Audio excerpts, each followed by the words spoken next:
নমস্কার, শুভ সময়। আজকে দেখাতে চলেছি একটি হ্যান্ড পেইন্টিং এর কাজ। এটা মূলত একটি কোলবালিশের কভার। ১ম এ আমি এর উপর চক দিয়ে ডিজাইন করে নিচ্ছি।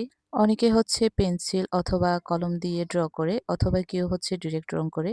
আমি এর আগে যত জামাকাপড় এবং কি ব্লাউজে ডিজাইন করেছি আমি ডিরেক্ট রং করে ফেলেছি। এটা আঁকতে গিয়ে আমার মাথায় কোনো ডিজাইন আসছিল না। তাই ১ম এ ভাবলাম যে আমি চক দিয়ে ড্র করে নিই। পেন্সিল অথবা কলম দিয়ে ড্র করলে একটা অসুবিধা থাকে, এগুলা দেখা যায়। ধোয়ার পরেও হচ্ছে অনেক সময় ওঠে না। কিন্তু চকের সাহায্যে ড্র করলে হচ্ছে এটা বেশিক্ষণ থাকে না বা রং করার ক্ষেত্রে দেখা যায় না। যেহেতু চকটা সাদা। তো কথা বলতে মোটামুটি আমার আঁকা প্রায় শেষ পর্যায়ে। আমি এখানে গোলাপ ফুলের মধ্যে লতানো কিছু টাইপের আঁকার চেষ্টা করেছি। তারপরে এখানে আমি বেস কালার করে নেব সাদা। সাদা দিয়ে আমি সবগুলো গোলাপ ফুল একদম আ সাইড বর্ডার করে একদম ভিতরটাও ভরাট করে দেব। হ্যান্ড পেইন্টিং এর কাজটার আইডিয়াটা মূলত আসে আমার একজন কাজিনের অনলাইন থেকে অর্ডার করা শাড়ি দেখে। তো এটা দেখে ভাবলাম যে আমিও তো করতে পারি। তাহলে শুরু করা যাক। তো আমি আমাদের বাজার থেকে কিছু হ্যান্ড পেইন্টিং এর জিনিস এনে নিজের জামাকাপড়ে হ্যান্ড পেইন্টিং এর কাজ করেছি। তারপর হচ্ছে অনেকগুলো শাড়ির কাজ করেছি। অনেকগুলো ব্লাউজ করেছি।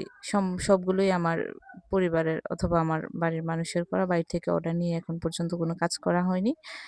তো এভাবে করে হচ্ছে আমি সবগুলো গোলাপ ফুল সাদা বেস কালার দিয়ে ভরাট করে নেব। তারপর সেখানে আমি লতানো ফুলগুলো দেব।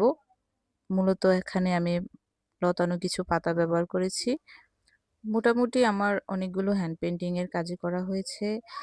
হ্যান্ড পেইন্টিং এর কাজ করতে গিয়ে আমি একটা জিনিস যা বুঝলাম যে এই কাজটাকে আ যতটা সহজভাবে নেওয়া যায় ততটা সহজ না। এতে মোটামুটি অনেক ধৈর্য এবং সময়ের প্রয়োজন হয় হ্যান্ড পেইন্টিং এর কাজে। খুবই নিখুঁতভাবে কাজগুলো করতে হয়। তবে আমি মনে করি যারা মোটামুটি নকশা করতে পারে, ফুল আঁকতে পারে মোটামুটি ভালো লেভেলের তারা মানে চেষ্টা করলে এই কাজটা করতে পারে নিজেদের জন্য। তো এখানে কথা বলতে মোটামুটি আমার আঁকা প্রায় শেষ পর্যায়ে চলে এসেছে। আমি সবগুলো ড্রইং শেষ করে কমপ্লিট করে ফেলেছি। এবার হচ্ছে এটা হচ্ছে এর ফাইনাল লুক। এবার দেখে বলবেন যে আঁকাটা কেমন হয়েছে। তো তারপর আমি এটাকে সেলাই করতে বসে গেলাম। কোলবালিশের কভার যেভাবে সেলাই করতে বসে গেলাম। তো এখানে আমি কোলবালিশের কভারটা সেলাই করা মোটামুটি প্রায় শেষ পর্যায়ে। ভালোভাবে এটাকে সেলাই করে নিচ্ছি। কোলবালিশের গায়ে এটা এখন পরিয়ে নিলাম। এটা দেখতে এমন দেখা যাচ্ছে।